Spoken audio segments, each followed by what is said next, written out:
Good afternoon and good evening. My name is Sir Meerkat and welcome back to the Moto Meerkat channel and welcome back to another episode of the ChatterBox podcast. Now I'm super excited to have a chat with today's guest. He's a very interesting bloke who makes extremely unique and fun to watch videos. Now he's been making videos around motorsport for about 3 years now. Well, at least the first public ones are about 3 years ago on his channel. And he's had an extensive career in motorsport media, which I'm sure we'll dive deep into chatting about in today's episode. Now you may know him a little bit more recently from his appearances in the WTF1 24-hour vlog, where he told you to subscribe to him quite a few times. Today I'm going to be chatting to Matt Amis. How are you today, mate? Hello, mate. My last name's Amos. You're so close. Amos. Everyone gets it wrong, though. Don't worry. I was going to ask you before we started. I was like, I should ask him how I pronounce it, and I got it wrong. Don't worry. I'm so Literally, sorry, mate. I've already offended you. everyone gets it wrong. It's one of the reasons that when I get married, I'm going to be taking my partner's last name. Like, literally everyone gets my last name wrong. It's, so it's Amos phonetically.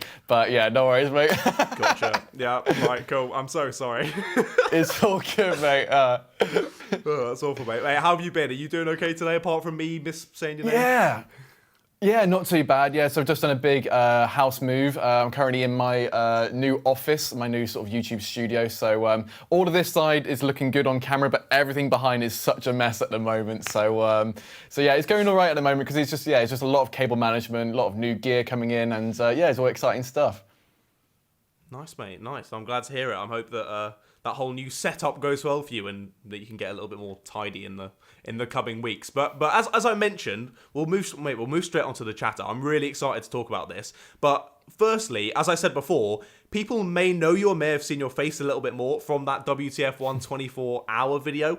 How did that go for you? Because I know you're quite the karter and the conditions did look horrible. How was that day of karting for you? Yeah, well, it was really awesome because, the guys at WTF1 invited me along. They previously did it the year before and had some really good pedalers in the karts there, and they were able to win first in their class. And we knew going into it that it was going to be a lot harder because we didn't have as many pro drivers, as it were, but we had a really good bunch of guys, Steve, Jimmy, Ben, Tommy, and Matt Gallagher there as well.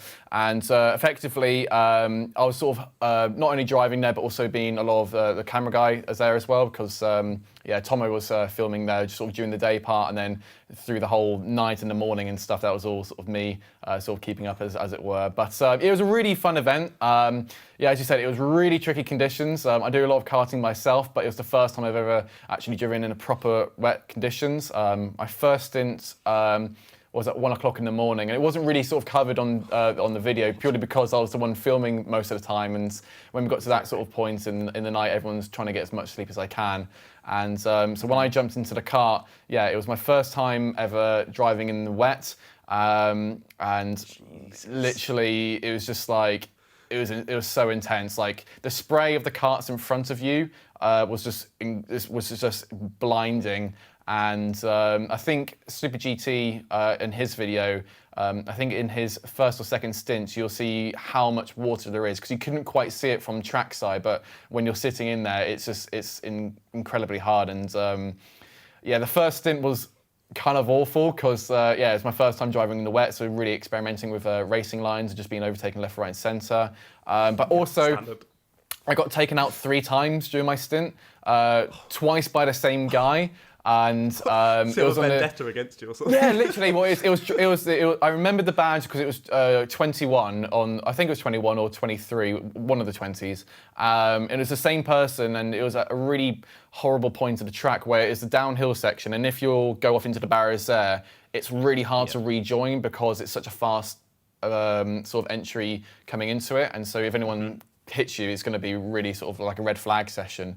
And I clocked that he got a black flag because there was a digital board and he went up, but because of that, we lost quite a few spots. And then My second stint, it was still raining, but I luckily got a bit more confidence in that bit and kept it in class by that point. But I think we did all right in the end. We came fourth in class, only 30 seconds off P3, which just shows that, like, we were still gunning for it.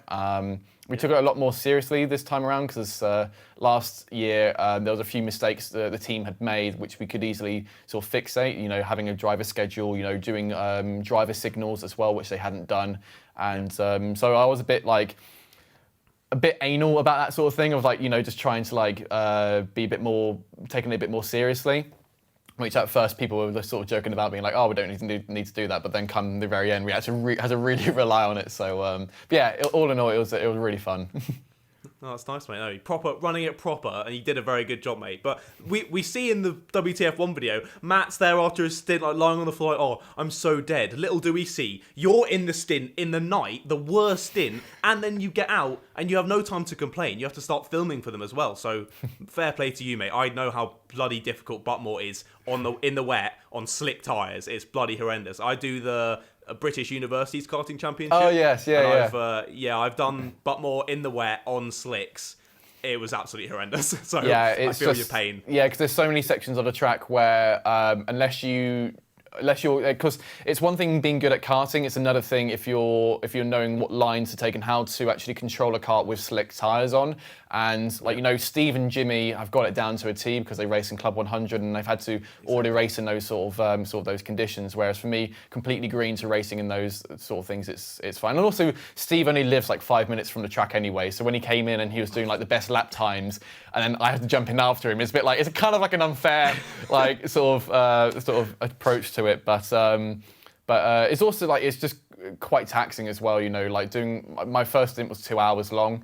And we had this thing of where when you get to an hour and a half, someone comes out with a pit board to check if you're okay, which is like class. You see me, I think there's a shot of me saying, "You okay?"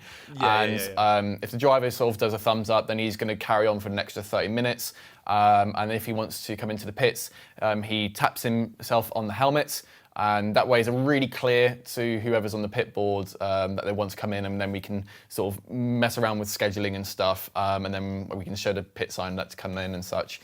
And yeah, so yeah, doing like sort of those long hours sort of stints. I mean, like, yeah, working in motorsport, you sort of do those stints anyway, and you get used to it.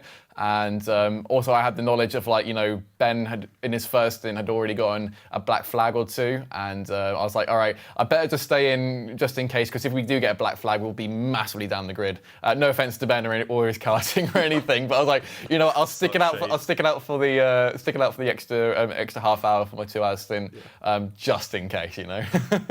Yeah, mate, you got the short straw there, getting in after Super GT, because he is unbelievably good. So yeah, fair play to you, mate. But you still did a solid job. I'm sure everyone was very proud of you. And yeah, getting those systems in place with a head tap as well, that's very smart. That's key things to do. Because yeah, I saw that Ben, I think after he did the first like 1.5 hours, didn't he? And then he was immediately tapping his head. This is the thing, because because I was doing a lot of research last year just to see where they could have improved on, just because might as well take it a bit seriously. And one of the drivers from last year had stayed out for 3 hours, and he was trying to signal to the guys that he wants to come in, but they hadn't made a schedule, so they didn't know who was doing what at what times, and neither had they done sort of any hand signals or anything. So if someone was watching him kart and he's going around doing this, if your eyes just focus on who they are and be like, oh, there he is there, and he's doing all this stuff, you're not understanding it. But if you see a clear thing like that, so we had that situation where last year they had it where a guy was out for like 3 hours, and when he pit in, he was just like so angry, and rightfully so, because he was just so tired and wanted to come in and such. Oh my goodness. But we had a situation with that with Tommy. Normally, like, he wears glasses and such, and he did an hour 15 of his stint. And he was furiously tapping his helmet, and so we pitted him, and I think Jimmy got in instead. And what basically happened is that when he's racing, he can't wear his glasses because it fogs up. And when he got out of the cart and we took the helmet off him, his eyes were fully bloodshot red. Because his eyes were overworking, trying to focus on what was going on, because unfortunately his eyesight isn't that great. And so he was like really thankful that we did pit him in, because that was like a clear, he couldn't go anymore because his eyes were just so dead, and we didn't know that until we brought him in. So that's one. I'm glad we did get one sort of hand signal to work for that, just so he's not like killing himself over it. Yeah, jeez, this poor guy that was left out there for 3 hours. But yeah, I understand his pain with the glasses. I remember when I was saying I was at Botmore in the wet, it was horrendous. I remember as long as you were going along, it was fine. They wouldn't fog up. But as soon as I span out, immediate fog up, and I couldn't see anything for about Pure 4 or 5 glaze over. laps. It was awful. It was awful. But yeah, well done in that event, mate. Super proud of you. Super proud of you. But you're quite the karter, aren't you? You've got a lot of karting videos on your channel. And funnily enough, I was looking through your channel, looking for content to talk about in this interview, and I found a video where you went to Berlin kart. Now, you uploaded that video on the 15th of April 2019. Now, I know that obviously you don't record and then upload the video on the same day. I was at Berlin kart on the 15th of April 2019. I thought that was just a very funny little tidbit, yeah. But oh my goodness, that track is awful. I couldn't believe that you'd made a video on it, because all me and my friends that went were like, this is actually like terrifyingly bad. Like we arrived, it was quite warm. We arrived in shorts and t-shirts, like ready to be given our race gear and stuff. They literally just gave us helmets with no visors and nothing to clip under your chin, and just went, there you go out. Yeah, is that literally, it's funny you mention that, because I've been having some trouble with that recently. So that whole situation was mad, because I had a really good opportunity that I got flown out to Berlin to cover a Formula E event, and I was only there for literally just a day. Like, I got there in the morning and my flight was in the evening, and the event was done by like 11 a.m. and I had like 6 hours to kill. So I was like, right, I'll use this opportunity. I've got my camera with me because I filmed somewhere else, and yeah, I'll go check out a local go-kart track, because that's what I love to do. And so I found this random one, as you said, Kart Berlin, went down, met the guys, and I was like, hey, I do this YouTube channel, showed them it on my laptop with me there, and I was like, is it cool if I can film a video here? They said, yeah, it's fine. And then literally, I did all my trackside filming shots, and then I did my GoPro on board, and as soon as I did that, I was just like, I'm done, and I left. And so as soon as I walked out, I realised, I haven't actually done any talking bits to camera, so I got my camera out in front of the place, and I then did all my sort of like bashing of it, because I couldn't really do that when I'm already inside. But yeah, I was just so shocked about it, because for people who don't know, who are watching this and haven't seen the video, effectively, it's a indoor go-karting circuit where the go-karts at the time, the brakes had completely gone, so the brake pads had completely dissolved and sort of melted onto the disc brakes itself. So as soon as you touch the brakes, you'll lock up the wheels and skid out. When you do so, normal procedure with karting is that, you lift up your arm, and like a marshal will come over and sort of help you get out or move your cart, because as you're wearing a helmet, you don't have full vision, and so if you were to get out of a cart, someone could come along and you won't notice it and you might get hit. But there was just no marshals there either to come over or even wave yellow flags or anything. The barriers were breaking away. There's no ventilation, so you're sort of breathing in fumes the whole entire time, and it was just a whole experience where it was just this is absolutely awful. And so I made the video to be like, guys, this is literally just don't visit it, because it's just stupidly dangerous on multiple notes. And ever since then, the video sometimes jumps up in views and such, or especially in comments, where originally the owners got in touch with me, said, this is all lies, you didn't have permission to film here.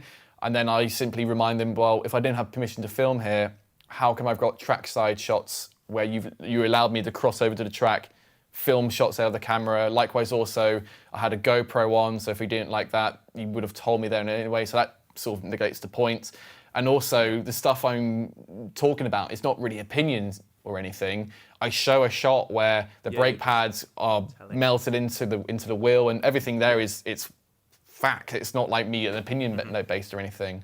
But I've had loads of people tell me recently that they've recently got a new fleet of karts. I don't know if the circuit is better or not, but it's something which I'm never going to revisit, because if any business is going to be open, trying to invite people along to do go-karting events or kids' birthdays or anything, it's just an accident waiting to happen. So that's why I just didn't want to really promote it and actually warn people to not go. Yeah, exactly. I mean, even if they've got a new fleet of carts, that doesn't change the problem of no flags, terrible barriers, no marshals anywhere. Like when I was there, when we did our race, my cart died with about 5 minutes to go, literally just spluttered to a halt. Yeah. And the usual proceeding, like it's a team sport or something in the UK, would be they'd bring around another cart, stop the session, you'd get in the new cart and you'd carry on. Instead, they just stayed green flag. The guy just came onto the circuit, was like, oh, sorry about that, mate, and just took the cart away and just expected me to walk across the green flag track to get back to the pits. And I was like, what is happening? Yeah, and also like in the middle of the track, crazy. in the middle of the track as well, which I completely forgot about. There was just like a bed and a sofa and a TV. So like the owners would just sit there and it just looked so trashy. And like there's other go-kart tracks in Berlin which I wish I would have gone to instead. But like I'm kind of glad I show that, just because like any business who's open to like those awful conditions like that, that should be completely shut down. Yeah, exactly. I can completely agree with that, and I'm the second opinion to you there. I can agree it's awful. Don't visit Berlin Kart. But yeah, well, let's talk about some better karting than Berlin Kart. When did you actually first get into karting then? Was it a young thing and you thought, I'm going to be the next Michael Schumacher, or did you get into it slightly later on in your life? Slightly later on in my life, really. I had like a local karting track. I used to live back in Gloucestershire, and there was only sort of one track near there which I went to a few times, but the whole motorsport side of me sort of came sort of later when I moved to London, because it's always been like a little bit of a hobby of mine. But with karting especially, it's for many people, it's an avenue of like getting to race your friends in a safe condition, and so, for some people it can lead on to like having a proper championship or career into motorsport, and for other people it's just a nice thing to do on stag do's or having a party or just having a bit of fun and racing in a safe environment. And a lot of what I do with my channel, the whole ethos is just trying to get more people into motorsport, whether that's, through Formula One, Formula E, sim racing, or even karting. It's just to try and get more people interested, because when you think of the stereotypical like motorsport fan, it's like, it's male, it's someone who's like sort of in their like sort of 30s, as it were, and then there wasn't many people sort of like sort of highlighting these awesome go-karting tracks you have, like which could be just down the corner from you.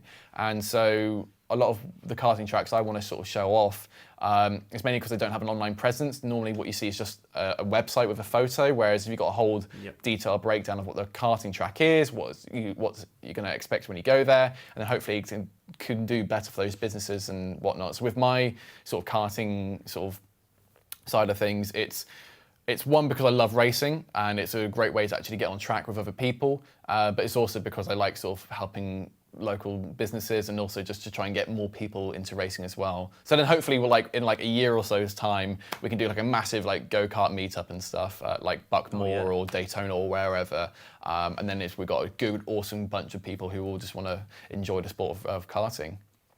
Mate, that would be so sweet. Count me into any sort of karting meetup, mate. I'm always up for a bit of karting. I can show you up easily, mate. Don't even worry about it. No, I'll take you to a track you don't know then, in that case. And same with Steve as well.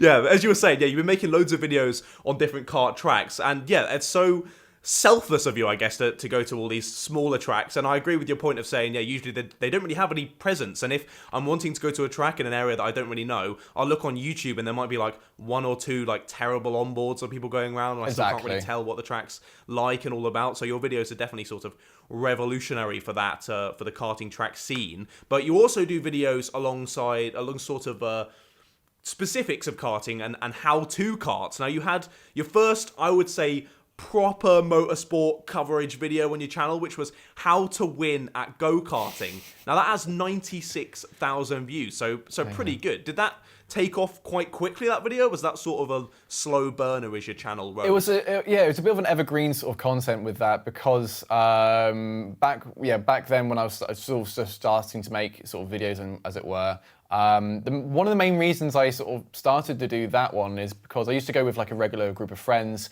and it would be the case of like, not to be boasting or egotistical or anything like that, but because I do a lot of like, sim racing or other motorsport knowledge as well. I work in motorsport, so I know like racing lines and braking points and so off. Yep. It's very easy to, like, when you go with a group of friends who don't race at all, you're clearly just going to sort of beat them on track, and after a while that's kind of it. So I made the video originally because some of my friends, it was actual tips I wanted to give to my mates, to be like, right, if you're if you're ever stuck or anything, and you want some advice or anything, here's how you do something like that. Because a lot of the time, they'd be drifting their karts, and it naturally really slows it down. You're not knowing when to overtake. Is sometimes the people just send it down the inside, and then they get surprised that they get black flagged.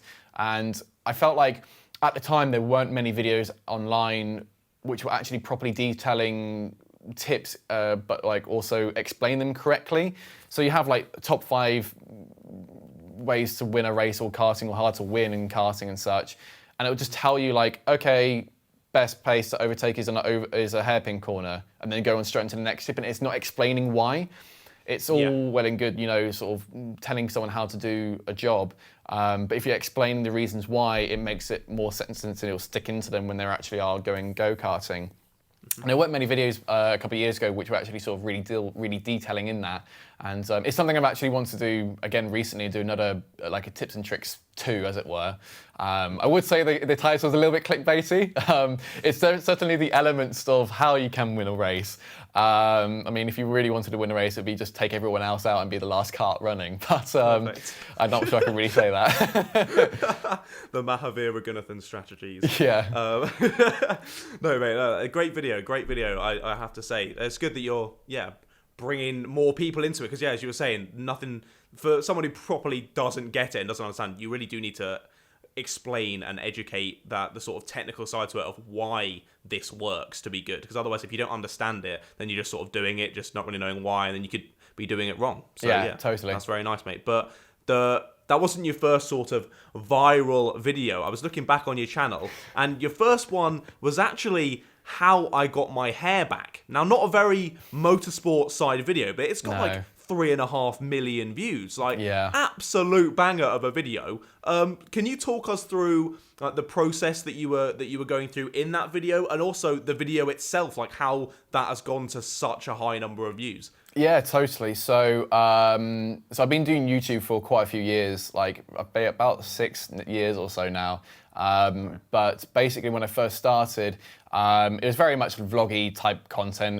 Like a lot of my friends are already sort of well-established, like YouTube creators in the UK, who do a lot of like comedy and sketch and vlogging stuff as well. And naturally, within that friend group, you get the bug to sort of do that sort of thing.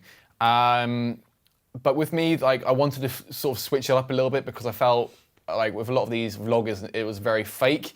It wasn't very authentic, like, hi guys, how you doing? Today my day's going great. And I felt it wasn't really like, if I was to do that, it wouldn't be natural, and it would just be what everyone else is doing. So my mentality was to share anecdotes which I would normally share with someone, like the pub or something, and it'd be like rude and risque ones of like, the first time I sort of drank a bottle of gin and what happened afterwards. Naturally, it didn't go well, and I was quite young, and I was be sharing like those sort of funny stories that sort of happened to me, which other vloggers might not want to sort of share. And so back then as well, I was just losing hair quite a lot, and I thought this might be a good thing to document, because back in the day I used to do a lot of sound operating as a boom operator, and in sort of film and TV. And I was making a series called Lap It Up, which was literally a YouTube series all about how to have better sound in your videos. And we have different like sort of YouTubers in each one, and we just did a whole day of shooting at the YouTube space with me on a green screen, and went to come look at the rushes for it, and literally I could just see the back of my scalp all the way through my hair, and I was like, right, okay, I can't make this series because I just look too embarrassing. Yeah. Like I think I was like 18 or 19 at the time, and I'm pretty much lost all my hair at that point, and it affects your confidence, and for some people it's absolutely fine. For me, that was like my hair was the only sort of like saving grace, and so I decided to sort of document it, and sort of thinking originally of having a hair transplant, going to the cosmetic surgeon, and then finding out how much it's going to cost. And then got a second opinion, and then went on to this thing called Finasteride, where it's like a pill every single day, and basically it slows down the hair losing process, and in some cases actually you get a bit of regrowth, or in my case you get a bit of regrowth as well. And so I put the video out, and within, I think it was a couple of days, it already hit like 500,000 views, and it was a bit of a shock, as it were. but it was also the same time where I had also dealt with a lot of negative comments as well, because I didn't realise I had a slip up of a word in it where I said, "Oh, there's zero side effects to it." Where actually I should have said, "Some people have reported side effects. However, I have not experienced any side effects." And this is one of the very few medications where it's very much also on the conspiracy side type of people who will tell you that you're wrong and start throwing hate towards you and whatnot, of like, oh no, he's fake, he's from a pharmaceutical company, he's sponsored, he's all lying to you, there are side effects, here's the reports and stuff, and like literally it only affects like a few percent of men like taking the medication, and they say if as soon as you have those side effects, stop taking it, obviously.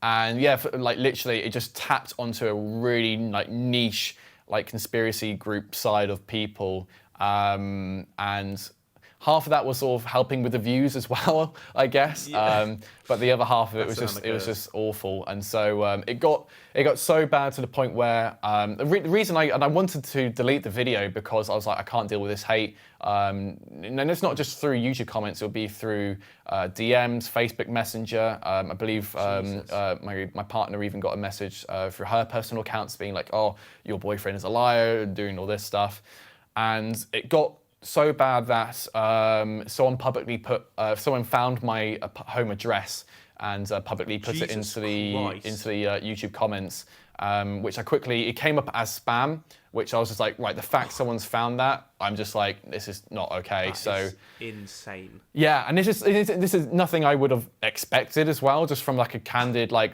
this is my story, rather than like, oh, here's how you can get your hair back. It wasn't framed as that, it was just sharing my story. And and the only reason I left the video up is because, as you said, the video did really well, and it was helping finance making my other videos of doing go-karting stuff. So like I don't make a massive earning from YouTube. I'm still in what some people class as a small creator, despite some of my videos doing quite well. But my karting stuff doesn't do massively well in terms of views. But the video, the hair loss video, it helps fund me with my travel, getting to and from places. Because a lot of the karting places, none of the karting places pay me to go there. They let me sometimes go around for free, but like most often not, it's me just on my own steam.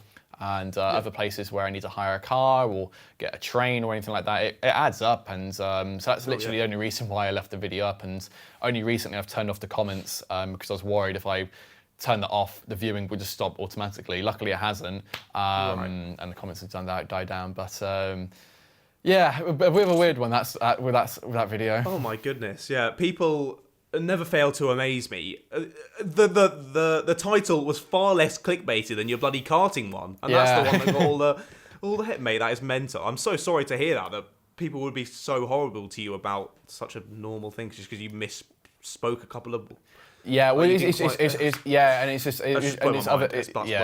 totally. But I mean, like, at the same time, it helps you sort of get a bit of thicker skin. I mean, like other creators on the platform get way more abuse and such. So like, I can't sort of sit here and whine or cry over it, as it were, because like some people get it way worse. And like, it happens to whenever you put stuff out online, like you're always naturally going to get someone who's negative towards you. But like at the end of the day, a view's a view. Exactly. Yeah, now you've just said, screw you, thanks for the view. I've taken the money you've given me from that view to go and do more karting. So thanks a lot. See you later. Yeah. So great way of. And also, like, it's a thing. Yeah, you can't get really angry when you've clearly, obviously, searched for that video. Like, it's quite a specific video to come up in your feed. Exactly. And you've clicked on it. Like totally that. Yeah, they've specifically gone to it. So screw them. Forget about them. You've moved on to bigger and better things, mate. And back to the actual hair loss, mate. It looks great. So I wouldn't even had a clue unless I'd found that video at the bottom of your. Cheers, thank you very much, mate. So fair play, mate. It looks great. But yeah, you were saying earlier about sort of series that you were making. I think you might have mentioned it. Like one of the main series on your channel was Lap It Up. which, Yeah. hold on 2 seconds while I press the recording again. Yeah, so that was called Lap It Up. Such a cool concept, mate. I started watching a couple of them. I was like, this is great. And I ended up watching like possibly half the series today, just getting ready for this video. And I was amazed by, you were saying, I was going to ask how you managed to get such famous faces on, like Dodie Clark. But I'm assuming from what you said earlier that it's sort of just, they're all part of your friendship group. Yeah, so Lap It Up. Was so my previous the previous series I wanted to do, which was a whole hair loss thing, was called Sound It Up or like Turn It Up or something something related to sound. And then Lap It Up. It was a series I had an idea for a while where. And we formulated the show quite a lot because for those who don't know. It's sort of like a star in a reasonably priced car, like what you see on Top Gear, but the only difference is that you'd wear beer goggles, and like an actual beer goggles, not like the workers ones you get with like water in it. It's like actual, like it morphs your view. And the idea is that each week we have a new person come in. They do a lap around Brands Hatch on the short circuit in a classic Mini, and then they do it again wearing the goggles, and then the times are added together, and then it goes onto a master leaderboard and whoever's quickest will win, as it were.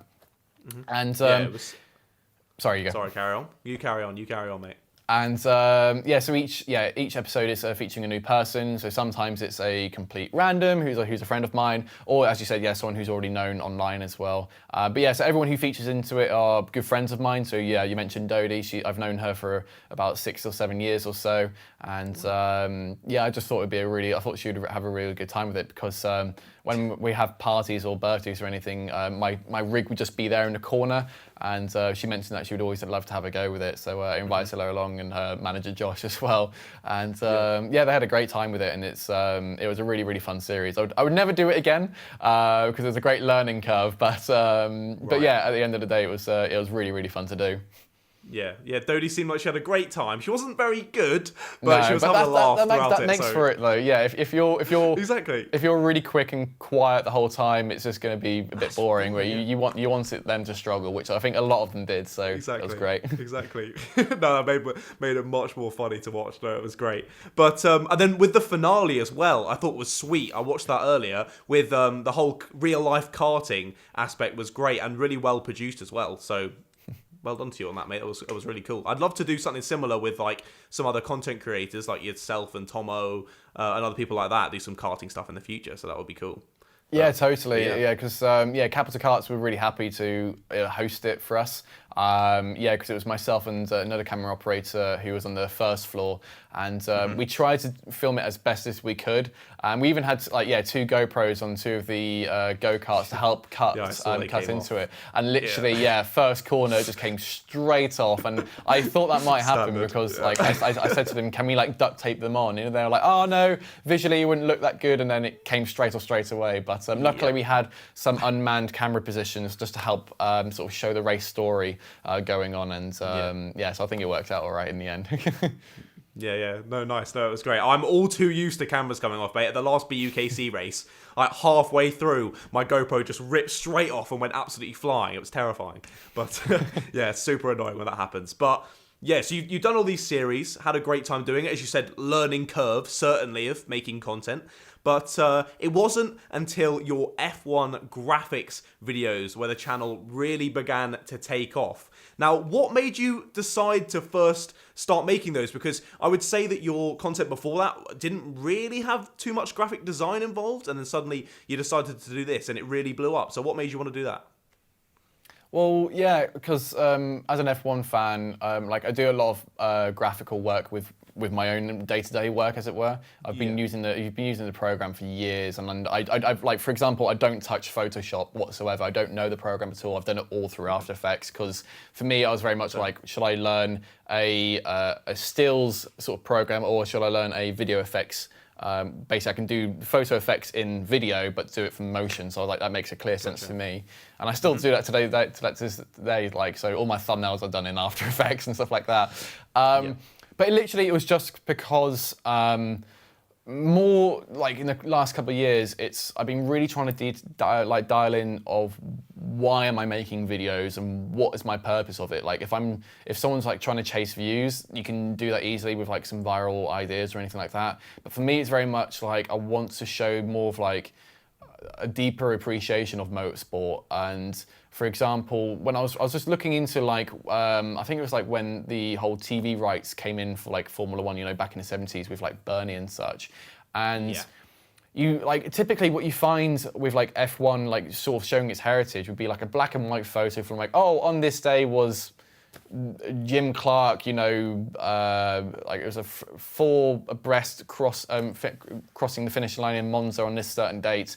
And people would be like, okay, that's cool.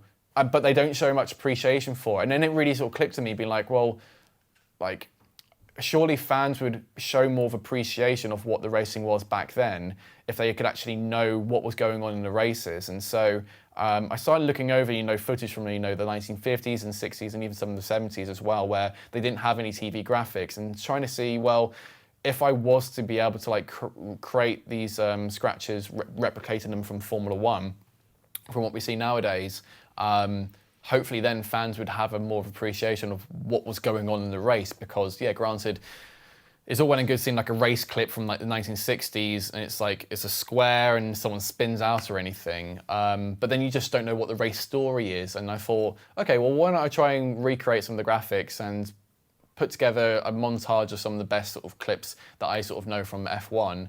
And yeah, so I worked on that for a good couple months or so, sort of just recreated some of those graphics, and then working out, you know, the lap charts and sort of like looking at the TV broadcast of trying to get the best quality version of that, and, you know, trying to clean up a little bit of like the dirt and grime. And then, yeah, sort of put it all together and sort of spirited it out.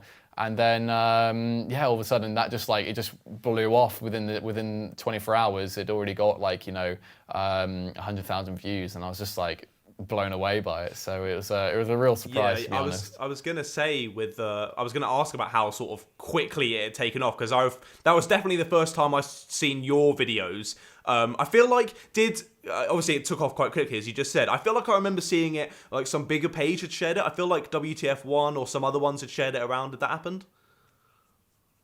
Yeah, so the original person who actually shared it was a friend of mine called Jack Nichols, who does a lot of commentating on Formula E.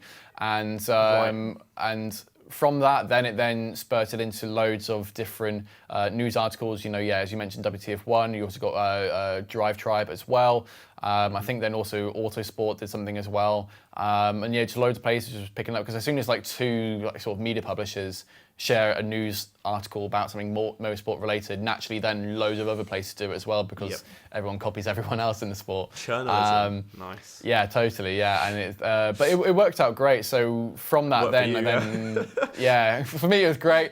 But then also through that, I got to know like some great journalists. So like, yeah, the guy at Drive Tribe, for example, I have a great relationship with him. So sometimes I'll send him some info or what's going on, or some updates I'm coming on. So if I'm releasing a new video which you might find interesting, then I can give him the heads up, and then sort of as the video releases, he can then also release a press release, and also other guys as well doing it as well. So it's all well. Yeah, that's cool, mate. No, very interesting. But yeah, on your channel with them, every time you seem to upload one, they get a lot of views, because as you say, that's a lot of effort to put into there. You say it took like a couple of months to make. Like, you can really see that at the end. They're properly polished and properly nice. But you haven't uploaded one in 5 months, mate. So are we going to be seeing another one in future, or do you think you've sort of done what you can with that series already? Well, I definitely hope to do some more of them. As you said, yeah, they do take a good few months to do. And I'm trying to work out, like, I'm trying to streamline the process at the moment, because basically it takes a load of time to animate, and also a lot of time to research and fact check everything. Yeah, I definitely need to have it before, where if I've made like a really small mistake, definitely the comments will find out somehow, although there'll be no information of it. There'll be no information in the comments anywhere, on the online or anything. Someone will always mention something that goes wrong. But then I kind of done like a little cheeky thing of where sometimes in like the second one, for example, I made a clear mistake on purpose. So then naturally the comments would then fly in, be like, "Oh, you got this wrong. You got this wrong." I was like, "Yeah, I know. It's kind of a clear one, but it's just for the more eagle-eyed people." So anytime I now sort of do one of those graphical things of like montages or anything like that, I normally put in one purposely wrong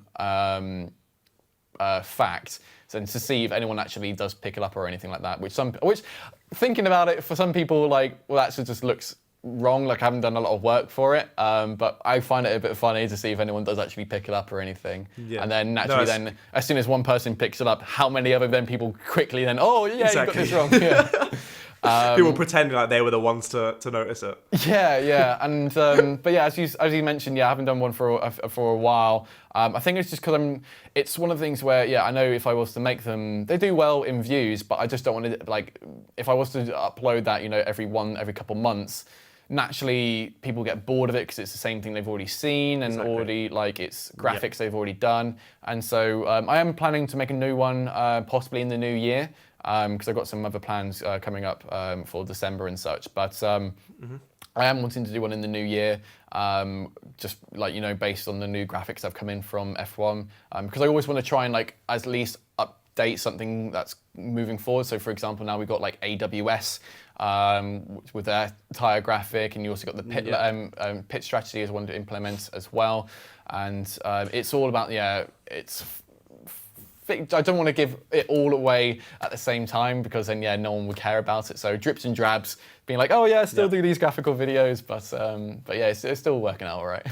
Yeah. I bet people will still find the AWS graphics controversial when you've made them in like the 1980s footage. So exactly, people will still be like, how do they know? How does he know? Yeah, someone who's got someone with a blown up tire and the predictor saying, oh no, it's still got 20%, it's still good. It's still good.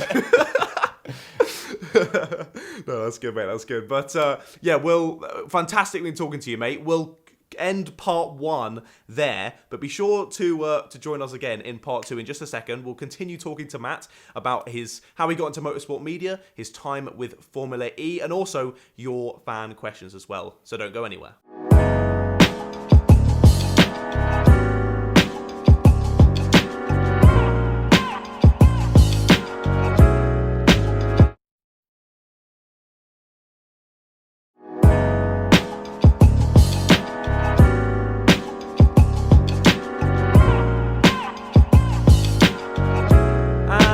Welcome back to the ChatterBox podcast. I'm still your host, Sir Meerkat, and I'm still joined here today with Matt Amos, not Amos. There we go, you got it right. There we go. Good lad. I got it this time around. Don't worry. Thank you.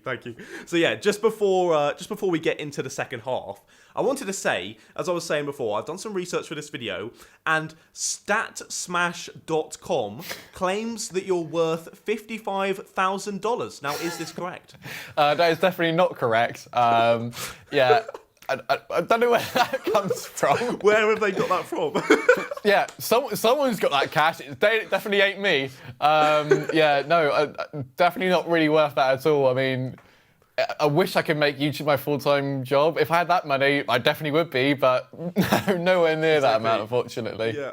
So weird that when I saw that come up, I was like, what? How have they come to this number? It doesn't make any sense. So weird. Anyway, ignore that. I just thought it was quite a funny thing that I found that I thought I'd say to you. I don't know if you'd seen it before. But, so yeah, with YouTube, as you were saying, no, definitely not, no. No, okay. So with YouTube, as you were saying, you're making lots more of the YouTube content now, but that wasn't how you actually got into motorsport media at the start. What was it? How did you initially enter motorsport media? Yeah, so my normal day-to-day job, I guess about 7 years ago, was working in social media. So I was working with a company called Little Dot Studios who specialize in YouTube channels, and half the business is looking after content ID. So for those who don't know, content ID is when if a fan was to upload, let's say, the whole series of The Walking Dead and it gets a copyright claim, that's content ID. That's where the publishers of the content can like sort of police it onto YouTube, and Little Dot Studios is one of those companies can actually do that for clients. And then the other half of the business is the production side, where we sort of manage online social accounts for TV shows and also creators as well, and also make original stuff. And so back then, I was looking after clients of mine were like Gordon Ramsay, Graham Norton, The In-Betweeners, The Last Leg. Sort of comedy and entertainment was sort of my specialty. And so a lot of those channels have now sort of grown massively in popularity. And so it was quite nice to be sort of the starting stone with that. But then, yeah, during my time there, we had a brief come through that a new championship called Formula E, which was an all-electric single-seater championship, was just about to finish their first season, but they're sort of massively lacking in terms of their social growth. And I came to Little Dot to sort of get help with their expertise. And yeah, naturally, my hobbies is I sort of helping my uncle and my aunts sort of fix up classic minis and do classic car racing at Goodwood. So that was always a bit of a hobby of mine, sort of on the weekends, going up to see them. And yeah, basically got someone shouted through being like, would anyone want to work on this who has also got an interest in motorsport? And I was like, yep, I do, brilliant. Me. Yeah, totally. So so then we pitched to Formula E, we won the contract. And then ever since then I've been working in Formula E. So the first 3 years of that was working for Formula E directly as a client of ours, and that was looking after their YouTube channel and their socials, sort of creating original content, doing like race highlights and sort of general social stuff. And then the next 3 years, the last 3 years from now, I've been working for another company who sort of create the TV broadcast of Formula E themselves. And in that, I've been a videographer for one of the race teams as well. Oh, okay, yeah. I thought I saw you get some pictures on your Instagram of you with a camera beside the track. Is that sort of the videography stuff? Yeah. So the last 3 years, So I get licensed out to one of the racing teams, which was Envision Virgin Racing, or just the purple car for people who are more visual with that. Yep. And basically, my role is to effectively do what I was doing for Formula E, sort of creating videos for their social media, doing updating their socials as well, and working with the drivers rather than like all the whole grid, working with both Sam and Robin Friends, who are the drivers at the time, to create online exclusive stuff for their channels. Mm-hmm. Mm-hmm. No, mate, that sounds super interesting. That sounds really cool. So did you get to travel around with the team to sort of every race then? Yeah, so naturally, so every race I've been to, so from end of season 1 up until now, I've pretty much been to every race apart from 2. Traveling with the team and doing long hours, long haul flights, it's all part of it really, because it's you sort of go with the team, you help set up the carriages or set up the paddock or the TV compound, and then you do your business, as it were, because it's not like a Formula 1 weekend where people are there like a week before. It's only a one-day format. So we do free practice, qualifying, and a race all in one day. And so pretty much it's arrive, get in, get off, get out. And so it's quite jam-packed, a long, full weekend. Yeah, high intensity. So sometimes we get to stay out for an extra day or so to actually enjoy where we are. But most of the time, unfortunately, it was all you see is the airport, the racetrack, and then the airport again, and the hotel room. I mean, what else do you need to see? As long as there's a racetrack there, you're happy. Totally, yeah. No, that's cool, mate. That honestly sounds like so much fun. As you say, a lot of work packed into a short amount of time, but really, really fun. I'm very jealous. But as someone who's been involved with Formula E, as you mentioned before the call, and hopefully some people watching as well will know that I'm part of the Formula E talent call. Do you have any advice, some specific inner workings of Formula E advice that you could give me? Ooh, good question. I think the main advice is to be authentic and not try to replicate what others are already doing. Naturally, whenever people are sort of starting out, doing commentary or presenting or anything like that, naturally you're drawn to what you've already seen or are experienced to. So, for example, if you're doing commentating, a lot of people will defer straight to shouting and trying to put emphasis or action into their voice, where you could be watching something where it's not action-packed, if that makes sense. And it's very much trying to find your own voice and trying to bring your own personality to it. If you look at any sort of presenter, you can look at all the different presenting styles, and it's completely different. So, you've got Vernon Kay, you've got Dermot O'Leary, you've got Will Buxton, all three different presenters, but they've all got a different manner of how they do things. And naturally, if you are wanting to go into a career of, commentating or presenting, that's what you're sort of more or less employed for. You're not employed for just being a face on camera. If you're being authentic and having like a bit of chemistry with the drivers, or you've got a certain way of how you do things, that's what the main approach to it is. So I think try to be as authentic as possible, and not trying to fake it, if that makes sense. Yeah, exactly. No, I get you. No, I'll try to be as authentic as possible. I'll start and it's lights out and away they go. Oh, no. That's not me saying that you're not being authentic or being fake or anything. That's a general rule. I take that really personally, yeah. This guy's so fake.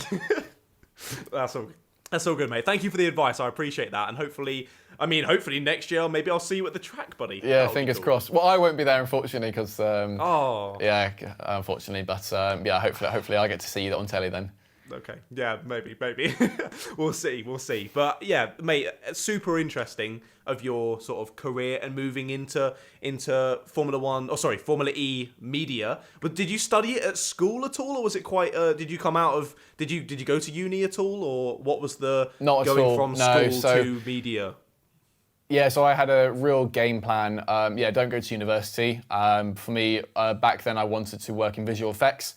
As being as a compositor. So as soon as I left college, also equivalent to like A levels as well, I did that for 2 years.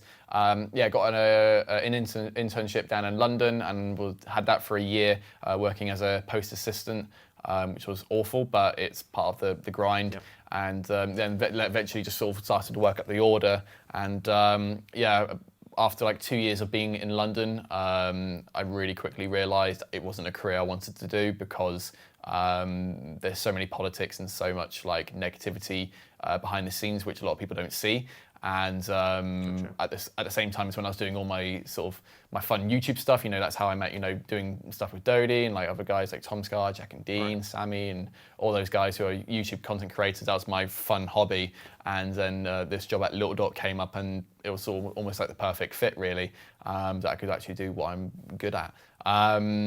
But yeah, that's so I didn't go to university, and but I don't blame anyone who does go to university either. It's not only great for educational, but it's also good mentally as well. Learning how to go on your own in life, as it were. So whatever you're sort of striving towards, go for it. Yeah, exactly. Yeah, oh mate, if I hadn't have gone to university and I'd been thrust straight into the real world, I think I might have died, to be honest. But yeah, that's awesome to see that, as well as the fact of so many people are like, oh, if you don't go to university, then like, oh, whatever. But it clearly shows there's so many different examples, including yourself, of where it really doesn't matter. As long as you put the hard work in and you know what you want to do and you just go for it, anything can happen. And that's sweet, mate. It's awesome to see that you've done so well with what's happening, and you're growing on YouTube all the time, and you're doing all other sorts of stuff, which is awesome to see, mate. So it's been fantastic to talk to you today, sir. And that's it from me, but I'm afraid that's not quite it from the fans. Now, they've been asking their questions over on Instagram and Twitter. Thank you to anyone that did. If you want to get involved with future episodes, you can send your questions over on Instagram, which is @MotoMeerkat, or Twitter @Moto_Meerkat. Got to get the promo in. But are you ready for these fan questions, Matt? Let's do it. Yep, all good. Okay. So we got four for you today. So at Viandra Monisyath 160 on Instagram, they asked, how did you get so good at doing those graphics? I think it's just pretty much because I just did it from quite an early age. Like I had After Effects CS3, I think, installed on my old Windows XP computer as a sort of free trial, as it were. And as I mentioned in the first part of the podcast, it was very much like I made the constant decision of, should I try and learn Photoshop and make great images? But then I was like, well, After Effects does great images as well, but also they're moving images, so it surely means it's more beneficial to do that way. And so I've been playing with it a lot to sort of since I think about, I don't know, like since I've been like 12 or 11, 12, 8 years old, I think. And then naturally, once you learn the basics and then you go into intermediate and so on, and then the program itself gets better and has more and more tools each time on each update. And so with the graphics stuff, it's it looks sort of simplistic on paper, but then like to actually try and get it to work out and streamline it quite well is the trouble part for it. I mean, loads of times I still YouTube like tutorials on how to find specific answers to an After Effects issue I'm having, but I'm very much still trying to learn. But it's just through time and practice really. If you're only going on the program like once every 2 weeks, then unfortunately it's not a great way to do. But if you're doing it every single day, which I had to do, then naturally you're going to start to learn even more. Yeah, exactly. It's all the same with all that kind of stuff, isn't it? With designing and editing and all things like that. It's literally just the time that you put into doing it. I feel like a lot of people can do it, but it's just, putting that time and effort into going over it and over and over it. And as you were saying, yours looks so polished, so fantastic job from you there, mate. Hopefully Viandra can do the same in future. But definitely. At Simdane, so a man you've probably heard of, he asked on Instagram, as a hair loss expert, how do you think Lewis Hamilton has so much hair these days but looked like a kiwi fruit in 2007? Oh, it's easy. He got a hair transplant. That's funny enough, I have researched this before. Really? He has. He's had a hair transplant. That makes perfect sense. Yeah, I've been thinking that as well, because he's got some luscious locks now. When he takes off that helmet and he's like, oof. But that's the thing. So even having a hair transplant, there's nothing wrong with it. Like, fair play to him. Like, if he's got the cash to do it, and if he feels he wants to look better, he'll look better by having a hair transplant. Like many people do it as well. Like I was famously, like Wayne Rooney got a hair transplant as well. Yeah. And like naturally, if you feel like if you feel like yourself will look better with a hair transplant or a new hairline or anything, then go for it. But don't feel like you need to do it, because whatever you feel best for it, really. So. Yeah, exactly. If it'll make you feel happier, then go for it. But don't Absolutely. be doing it for anyone else. Exactly. Good point to put forward. Another YouTuber as well, at JohnWarren01, or JWF1 as some of you may know him on Instagram, he asked, from a graphic designer's perspective, what's the best looking car on the 2020 F1 grid? Ooh.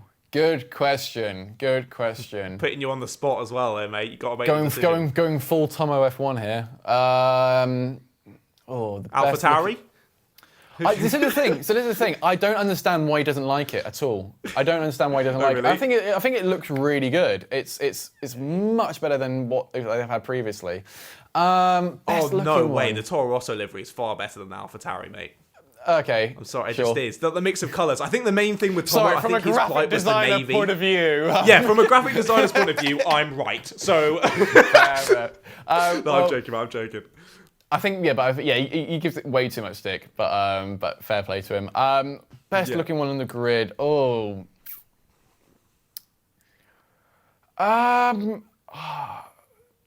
It used to be McLaren, I felt like, but now they've changed it, so it doesn't.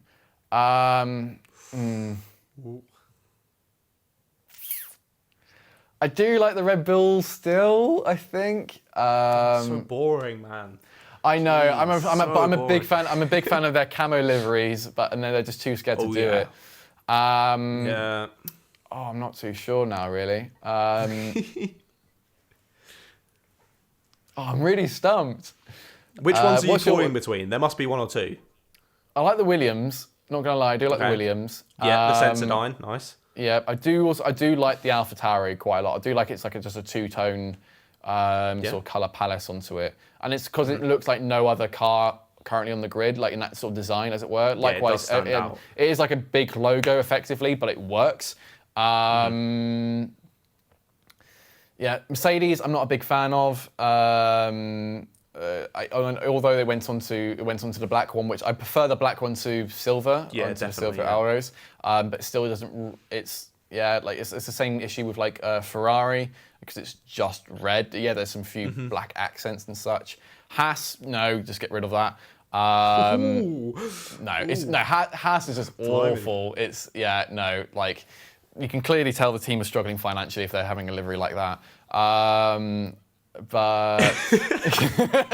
Ooh, the shade. Jeez. no, I really don't like Haas at all. Like, yeah. Okay. Yeah. This is going on to a completely different subject. I started with what's your favourite. Now you're just going off and I'm doing the whole chatting tangent. shit about every team. Yeah, get rid of Steiner. He's not good. All that stuff. But yeah, no, I probably. I think, either AlphaTauri or McLaren. I think possibly. But I do like the Red Bull third. Yeah. Yeah, okay, let's move on from that question. You'll have a lot of people getting very angry in the comments. Okay, let's leave it. Right, on to the final question of the day. From another YouTuber, 3 in that of 4, Jesus Christ. At TGSF1 on Twitter, he asked, what is your favourite piece of content that you've ever made and why? Oh, good question. I've got 2.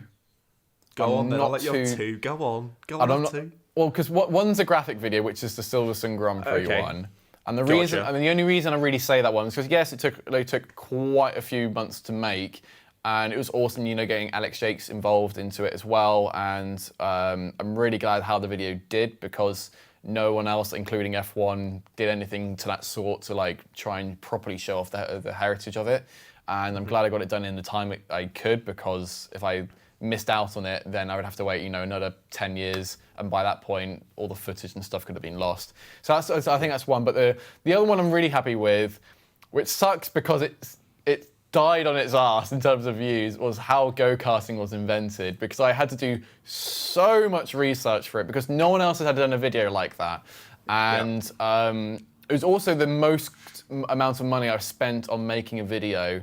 For it to then naturally I thought it wouldn't be viral or anything because no one's actually actively searching it for it, but yeah, so much of the resources and the images and stuff for it took so much time to formulate what the story was, literally finding out how go-karting literally started into what we know of nowadays.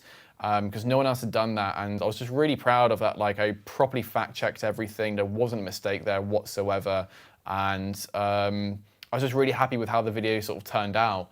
And I got to find because there's some people who have done a blog post on how karting first started, and although it was okay, there was a few places which had got a lot of it wrong. And I found testimonials. I found newspaper clippings. And properly went all journalistic onto it for a good I think I want to say 6 months on it.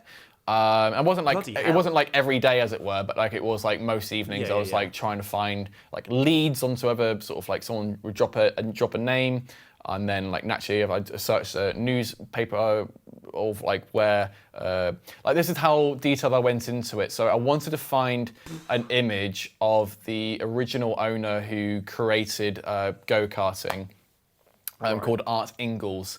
And I only had one image of him, or 2 images of him, sorry, and I wanted to find if there was any other one. So this is how detailed I went into it. So I had to sign up to a news archive website in the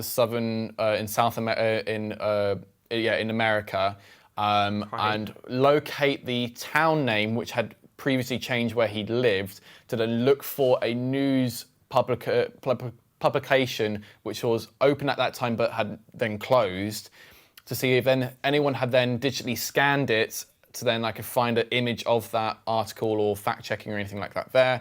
Oh my God. Found that, so then I found that actually it was no longer digitally online, it was actually in a library which was also in Connecticut.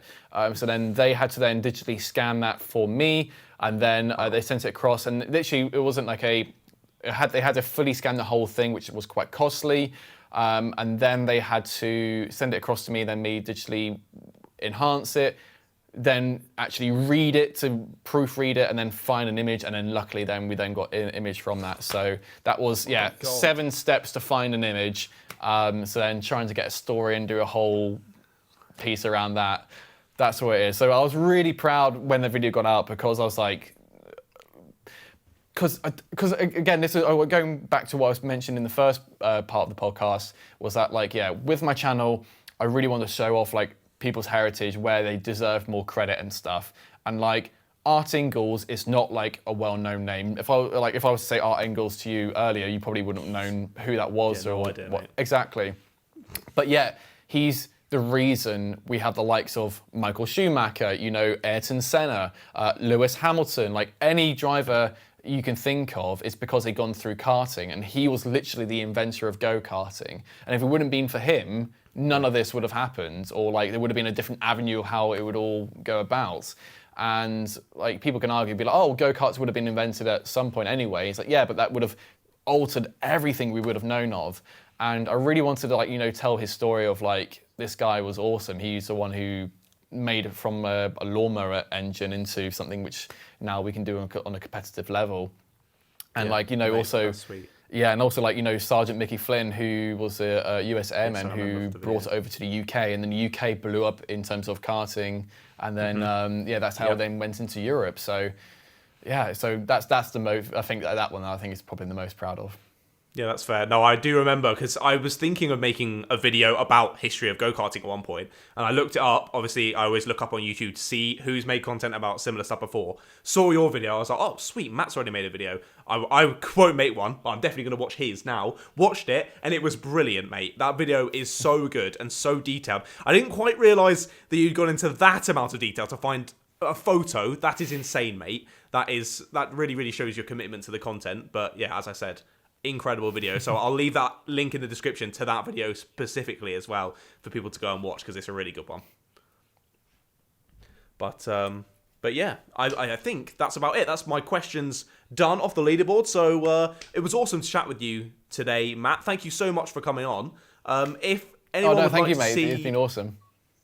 Yeah, thanks, mate. Oh, it's been great. It's been great. If anyone would like to see any more of Matt's content, I'll be sure to, as I said, I'll leave the link to that video in the description and the link to his channel as well. So be sure to go down there and subscribe. He has a couple more subscribers than me, but some of you might not have seen it. You never know. And I would highly recommend, as well as the karting video, his newest video that he's just put out. I believe it's still his newest, hopefully, about how F1 trophies are made, which was unbelievably interesting as well. So definitely make sure to go and check that out. But otherwise, thank you all so much for tuning in to another episode of the ChatterBox podcast. If you did enjoy it, be sure to drop a like down below and subscribe to the channel as well, because I'll have loads more episodes in future with loads of different interesting people. So you're not going to want to miss it. But yeah, thank you so much for watching, and I'll see all of you meerkats later. Goodbye, guys.